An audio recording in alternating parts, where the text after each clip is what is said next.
Hey everyone, and welcome to Almost Cancelled. I'm Peter, that is Connor, and we are going to talk about The Gifted Season 1, Episode 5. It's called Boxed In.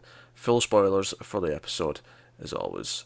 Do you know, I think I, without realising, tried to emphasise the X in the title more than I should, which is weird. How do you, like, Boxed In? Yeah, I mean they do capitalize the X, They so do. you are supposed to give it a bit more Bit more oomph. oomph. Yeah, depending where it is, though, it's quite hard at times. Yeah, it is.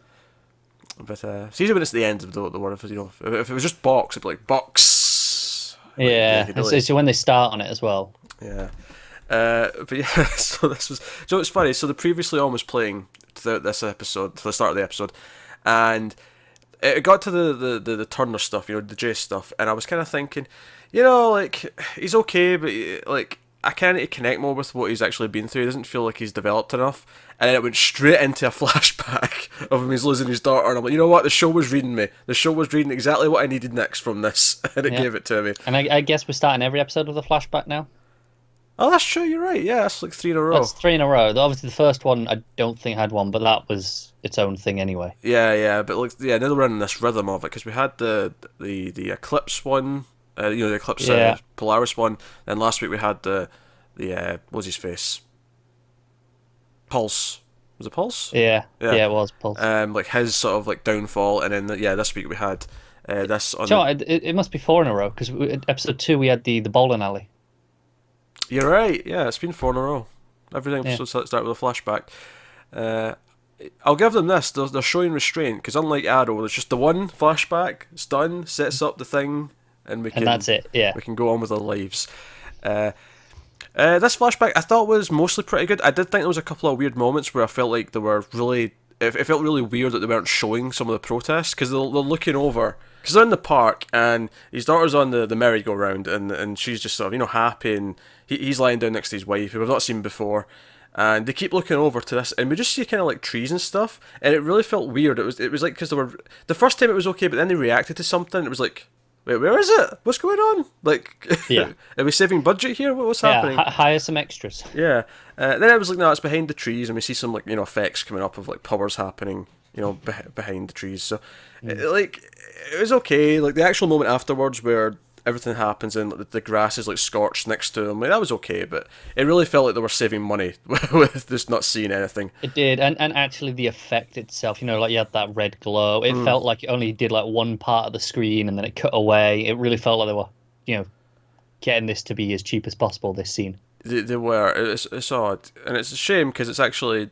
I mean, I think it's okay. Otherwise, like Yeah. performance wise and what's I, happening. I think it's the first time in the show I felt the budget though. Yeah, no, I think that's fair. I think that's fair.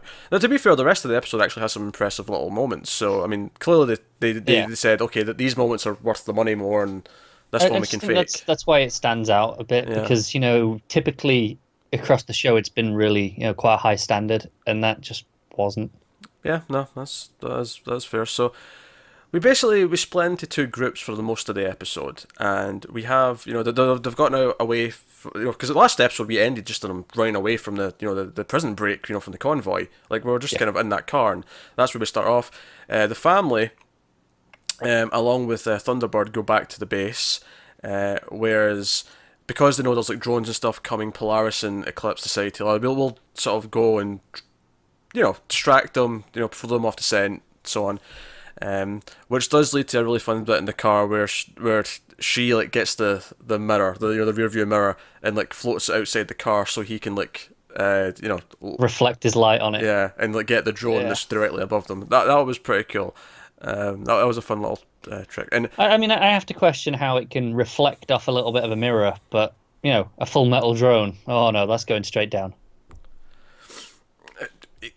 yeah, um, well, I mean, I feel like we need someone who is really good with physics to really. I get that it's light, so it reflects, but Yeah, would that little mirror actually be strong enough to? Because I get that proper, like, like actual lasers when you're dealing with them. Yes, you use reflective surfaces, but I don't think it's cheap little bits of plastic mirror that you put in a car.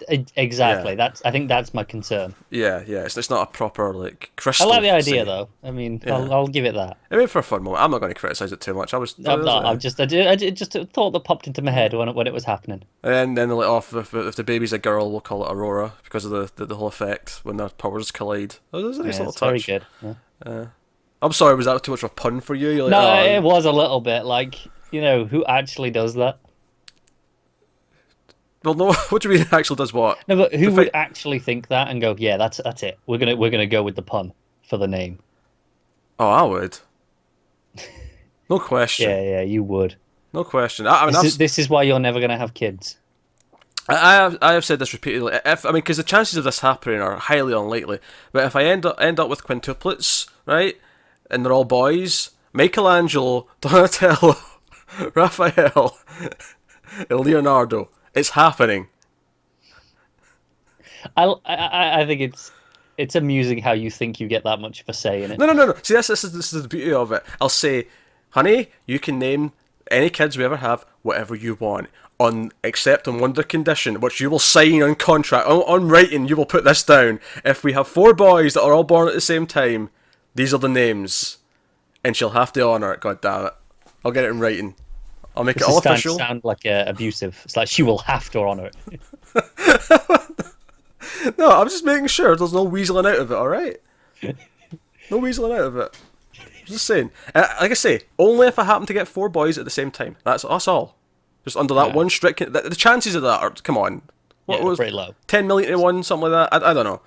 They drive off and Chase is right in front of them. Jace is like right there with his van.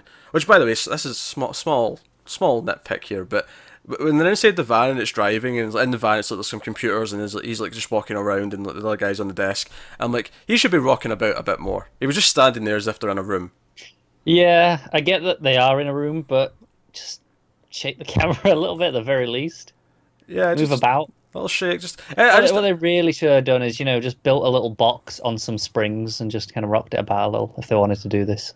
I feel like, see, this is the thing. I feel like so many shows and movies have these like vans and trucks where people are supposed to be in them that you think they'd have one that they could dress it up different ways for each show, but they'd have the basic kind of setup to go in. Yeah, I mean, it's it. a van. They all pretty much look the same. Let's be honest. Yeah.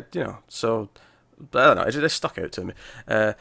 But Polaris gets out. She is not feeling sympathetic at the moment, and she basically throws the other guy in the van, takes him, and they basically kidnap Turner. They have him in some random warehouse, because there's always random derelict buildings and warehouses in TV shows, more than there is in the planet as a whole, I think. There might be. I mean, especially like in the Flash and Arrow and Legends, which all take place in the same universe. Like, we've seen so many like derelict buildings and warehouses over the course of those years. We've seen more than populated buildings. That's actually true. I don't even think that's an exaggeration. I think that's just true. No, it is. I think it is. Because the populated buildings are always the same 3 or 4 that we have sets for. And every other fight that takes place is always in a factory or an abandoned building of some kind. Exactly. So, no. So they're trying to like break him, try to get him to talk. And he actually does bring up his daughter, and that she was lost on the July 15th event. And which, by the way, I believe that because they actually yeared that, it's like 2015, I think they said. That actually means that it's not in the Logan timeline. That takes it out of that running. Unless this was just a different event. Like, the other Logan one still happens. Oh, sure. Somehow. I mean, I'm not really fussed either way, but like, it just... I preferred it vague. I preferred it when, I could headcanon it into being in there if I wanted to. Sure. So they'll try to get him to talk, and clearly she's getting a bit more vicious. She's like, she's wrapping like rebar around his neck and all kind of things, and he's kind of like, maybe, honey, Lorna, can we maybe slow down a little bit? Maybe not like brutally torture someone. It's an idea. But then of course he phones Dreamer, and it's like, oh, I'm seeing where maybe this is going to go now.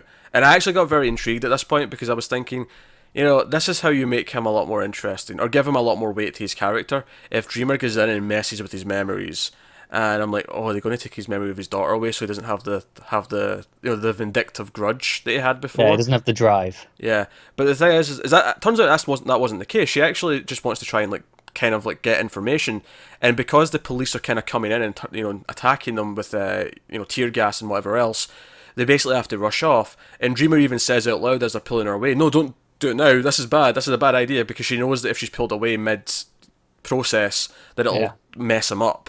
I didn't realize she could read as well as implant. Not until now, but honestly, it's still early enough that they can give me new. No, it makes Yeah. sense. Just surprised me. I was like, Yeah. oh, okay. Yeah, I like that there's maybe some restrictions to it though. So you can't just like walk past someone in the street and like read thoughts, kind of like Xavier could or whatever. It's more she has to sit down with them, sort of put the pink mist into them, and really sit and sort of connect with them. It felt more like a Vulcan mind meld or something like that, where she has to sit down and really That's a good analogy. really do it, But it's like, so she's pulled away, and you just see all these memories going through. I'm like, oh crap, they've accidentally taken like the memory of all this stuff. He's going to be like, a blank slate or something by the end. And sure enough, we see him arriving home, because we see his wife call him at one point, asking where he's going to be. She was expecting him back, and he arrives at the end. And I wasn't sure exactly how they were going to handle this. And then he's just like, oh, is a daughter still up? I want to go and tuck her in, say good night. And this scene's pretty good. I like it a lot. Yeah. I like it quite a bit. I do think it was just maybe a step away from being exceptional, though. I feel like there was just maybe, it was reaching for something, and it almost just about got there. It was really close. Yeah. No. Okay. I get what you're saying. Yeah, the music was really good. The acting was pretty good. I feel like it maybe should have been a little bit longer. I feel like he maybe caught on to what she was saying maybe a little too quick. That's the thing. He didn't really catch on. She's like, no. She's like, oh no, she's gone. We lost her. And he. Okay, maybe catch on is not the right word, but I mean, he wraps up the scene too, like the way he goes in for the hug too early. I feel like he should be confused for longer. Okay, I'm with you. Like because He they want to believes get it down too quick. Yeah, they want to get down to a certain time, so they truncated it a little bit, and it robbed it of at least a little bit of the realism and the emotion for me. But like I say, it gets pretty close. Like it's well acted. The music's really good. And I'm like, okay, he just got more interesting because of this. Yeah, I like it a lot as an idea, because obviously they thought, assuming that was part of the plan, okay, he thinks she's still alive, so she doesn't have that drive. Assuming that was ever the idea, now it's kind of worse, because it's like, well, no, now they messed with my head. Well, now it's even worse because he had to find out all over again. Yeah, they messed my head, made me relive that. Now he's really gonna want revenge. Well, that's the thing. I don't think they would ever try to do anything like that anyway. I think it was just a case of find out about these detention camps, what happened, what they're doing to us, how they turning us against us, all that kind of thing. That's really what it was about. But obviously things went wrong and she got pulled away. We should mention Blink, kind of like as she's hearing about all this going on and sees it happening, she questions Dreamer, did you do something to my head? Like, things aren't quite adding up, and I think, given that I now know you can do this is seemingly you. And she confronts her about it. Not particularly fond of this No, plotline. Dreamer basically goes, yeah, I did, had to. Yeah. She has no remorse. It's hard to sympathize. It's hard to sympathise, although Blink kind of annoyed me by the end of the scene as well, because Dreamer's like, hey, I can take it back out, and Blink goes, no, just stay away from me. And I'm like, yeah, well, just let her take it back out. She's offering to fix it. I get the point is that, she doesn't trust her enough anymore to, mess with her head, even for what should be a good reason. She doesn't trust her to just do the good things. Yeah, I think what the episode sold me on, though, is how destructive her power is when it's used, like, almost any time. Like, it feels like, even when it's for good reasons, it has bad consequences. Like, you have to understand the cost that it's coming with. And, the extreme being Chase with his... Or Jace, sorry. I keep alternating between Jace and Chase. I'm just used to Chase as a name more. But Jace, like, this heartbreaking moment where he discovers his daughter's dead again, that, like, here's at its worst. Yeah, it's pretty bad. Yeah, so... Yeah. But otherwise, whatever. The other stuff, though, which was, the family-focused sort of thing, and also the fact that Reed sort of shows how useful he can be, because he's like, oh no, all these calls they're putting into the local police, they're fake. They're sending all these units to a simple, petty robbery theft or something. Yeah. Yeah, like that does not make sense. He knows they're lying. He knows they're being monitored, so he's knowing what they're doing, and they have this circle. They're going to kind of keep zeroing in, and they might find this place. They might find. So he has this plan for him to go out and be seen, so that they think he's going in a certain direction, which will lead the search away from there. Very courageous of him, given that he just got out of prison and he's he's limping. Yeah. And he's not in the best place. It's. I think he knows he's got to earn the trust somehow, because obviously you have the guy around the bar being like, "Hey, no, this guy just almost sold us out. He's not staying around." Yeah, Fade, the invisible dude. He goes in for some punches. Obviously, Thunderbird steps in. But the whole plan lingers on Fade getting him out of harm's way once he's caught, because he goes out in the street and he's like, casually walking past all the traffic cameras, being like, "Hey, hey," not literally, but that's basically what he's doing. That's the point. Yeah. And because that's like convincing. Obviously, if he actually does go, "Hey," it's like, why is he doing that? He wants his. Still keep his head down, but just get caught just slightly. Yeah. Now I kind of like, obviously the whole time I'm like, okay. It feels so obvious this guy's going to actually just betray him and just leave him out there because he thinks it's for the best. And I knew how it was going to end. He was going to think he wasn't there, and then he was going to bump into the invisible car, because we've seen that he can do that. It was so obvious that's how it was going to wrap up, and it was a fine little moment. I actually kind of liked him like bumping into it and like almost falling over the top of it. Like it was Played it well. A little bit. But I will say, I don't think it ever actually convinced me that he would actually feel comfortable enough going out and doing this with this guy, because it really felt like, nah, he's not playing ball. No, I get it. It felt like he stepped in line and was like, all right, well, whatever you say, but he never... That's kind of just an assumption. We never really get that from him. No, I mean, he says it, but you see it in his eyes, and it's like, I don't believe you. I feel like it's so obvious you don't want to do this. Yeah. Yeah. And it's not like the good soldier thing, yeah, I'll follow orders even if I disagree with them. It really felt kind of like more petty, I guess. Like, like he was never going to... Not that it necessarily is petty, because obviously, like, what Reed had done was, enough to be angry about, certainly, but... Yeah, definitely. But yeah, so that was okay. And meanwhile, Kate's trying to save the invisible dude who got shot. Hey, we have two invisible dudes, I just realised that. Yeah, that's weird, isn't it? Yeah. The one who got shot last episode, he's on the table, and of course Andy's still the worst part of the show. Well, at least he was literally just a blood bank this episode. He was literally just a blood bank, and we got powers used to clamp the I think artery. I was just waiting for that the whole time. When she was like, "All right, kids, you're helping." I'm like, "Okay, so when are we going to use the powers for this? Like, let's just jump to it." Actually, I really thought that the first thing that Kate should have said when stuff started, like when she's wanting to get the bullet out and she's not, because she says, "I'm not a doctor, I'm not a surgeon. Like I know what I'm doing to a point, but this is kind of just theoretical." Like, can you push it out? Yeah, like, well, not even push it out. I thought the first thing given where she is, given that she's in this mutant like building full of these people, I feel like the first thing she should say is like, "By the way, is there anyone here who can phase?" That'd be my first question. I guess it's more, she's never experienced anyone who's phased, so she's not thinking of it. Yeah, but I mean, there's powers for everything. Also, I'm not sure that would work. I mean, that might be much worse on the interior of a body, because to get the bullet, they have to solidify enough to hold the bullet. And then you've got a hand, or at least some fingers, just there all of a sudden. It depends. If the person can just phase parts of their body, they can make their fingertips solid enough to hold it. If they can do just the fingertips, then yeah, sure. Alright. Just saying. I mean, yeah, I'm with you. There's options. I mean, hell, what if Polaris was around? She could just... Yeah, that would be really useful. That's why she was off doing something else. Exactly, yeah. We have to have drama somehow.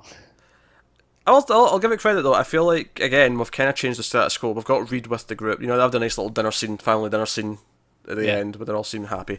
But we've got him on board, him helping the resistance, and you've also got the fact that we have Polaris back, and we have this new status quo with Jace, which is far more interesting than he's been up until Definitely. now. And I really like this, the dinner scene, because I know last week we were talking about being a bit concerned about the whole them deciding not to go to Mexico thing, because we were like, we know they've got to do it, but it feels like it could be really dragged out. Yet it's never mentioned, and then one scene, it's like, yeah, we're not doing that anymore. Yeah, at least for now, I can be useful to them, so we're going to stick around. That was always all I said, and I'm like, you know what? Great. I don't want to do the whole we Yeah, have to fake that we're going and then not go. they did the absolute bare minimum they could do with that plot line, and I love them for it. Yeah, for the Like, better. that's the best thing Yeah. they could have done. Yeah, absolutely. Because it was such an obvious thing where they're going to try and leave and then have to come back, and I was like, yeah, let's just skip that. Let's just have a reason. I just have it. Yeah, or at the very least, you think they're going to have to convince Reed, Yeah. but they didn't even have to do any of that. It's just like, nope, that's it. Forget it. We're staying. Yeah. Yeah. So maybe this is a symptom. 'Cause I think it's only a 10-episode season, and maybe this is a symptom of like they know how many episodes they've got, so they're actually being very quite condensed with how they're tackling. Yeah, some if things. this was, like a 22, then we'd definitely get a few episodes of that at least. Probably, yeah. But they're using their time a bit more wisely. Yeah. So I don't think it's as strong as last week's. Certainly, the big like action scene from the end of last week was I think a lot more exciting. This one though, I think the Jace stuff and changing his status quo gave him a more of an interesting motivation. I mean, don't get me wrong. Obviously, they kill my daughter is a motivation. Yeah, but it was very just okay. Simple. That's it. Yeah, it was stop. I think it just makes him a more interesting antagonist, doesn't it? Yeah. Whereas now it's like, you know what? No, I actually really buy it, even to a great extent. Why these mutants specifically he wants to get now. Yeah, that's what I was just gonna say. It's made it personal to this group rather Yeah. than just he hates all mutants, which is, yeah, I mean it's fine. It's a reason that I expect to see in X-Men things because it's really common, but it doesn't really help when you want us to have a connection between characters. Yeah. I mean, it's even very realistic, just based on prejudices in the real world. But It is. it doesn't work for a character connection. You kind of say the same on other TV shows, though, isn't it? It's like, okay, this X character is a villain and he's racist, and that's fine for that character, but you got to have a reason for them to hate someone specific for them to be a good villain. Yeah, to make it really interesting. Yeah, absolutely. Yeah. So no, there we go. That has been episode 5 of The Gifted. So we're halfway through then. Actually, I just realised that. Yeah, as well. yeah, we are. 2 invisible dudes, and we're halfway through. All the revelations are coming thick and fast this week. So let us know what you thought of the episode in the comments below. Like, subscribe, all that stuff. Get us on Twitter with mail_fuzz for channel updates. If you want to support the channel, head over to patreon.com/mailfuzztv. You can do that over there. But otherwise, that is us. So thank you once again for watching. Keep watching TV, guys. We'll see you next time. Have you got any vanilla?